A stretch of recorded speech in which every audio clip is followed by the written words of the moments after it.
नमस्कार. गरम मसाला या यूट्यूब चॅनलमध्ये आपल्या मनापासून स्वागत.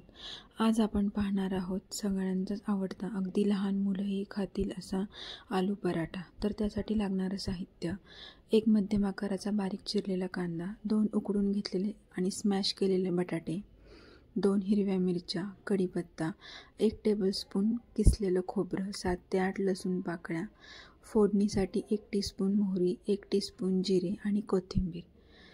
तर आता आपण पहिल्यांदा पराठासाठी लागणारी कणिक मळून घेऊयात.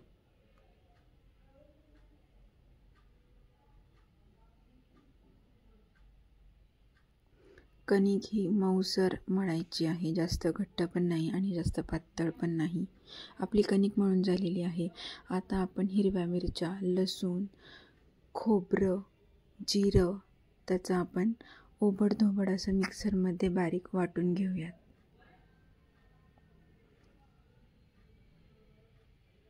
आता आपण हे मिक्सरमध्ये बारीक वाटलेलं आहे. तर गॅसवरती कढई ठेवून आपण त्यामध्ये 1 पळी तेल टाकून मोहरी, बारीक चिरलेला कांदा लालसर होईपर्यंत भाजून घेऊयात.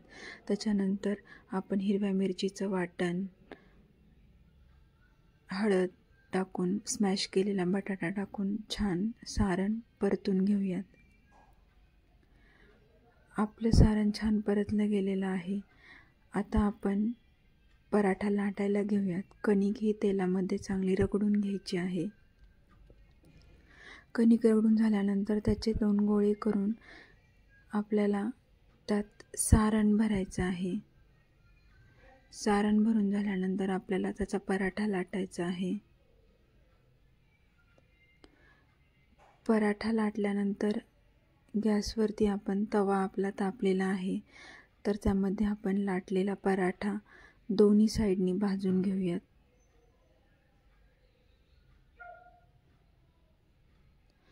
दोन्ही साईडनी लालसर असा चांगला भाजून घ्यायचा आहे पराठा. गार झाल्यानंतर तो पराठा असा थोडा कच्चा वाटतो, पण तो छान भाजला जातो. आता आपण दुसरा पराठाही भाजून घेऊयात.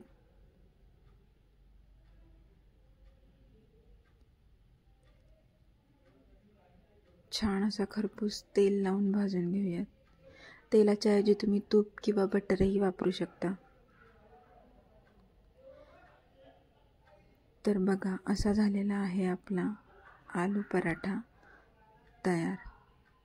तर लहान मुलांनाही आपण हे गरमागरम खायला देऊ शकतो आणि ते आवडीने खातातही.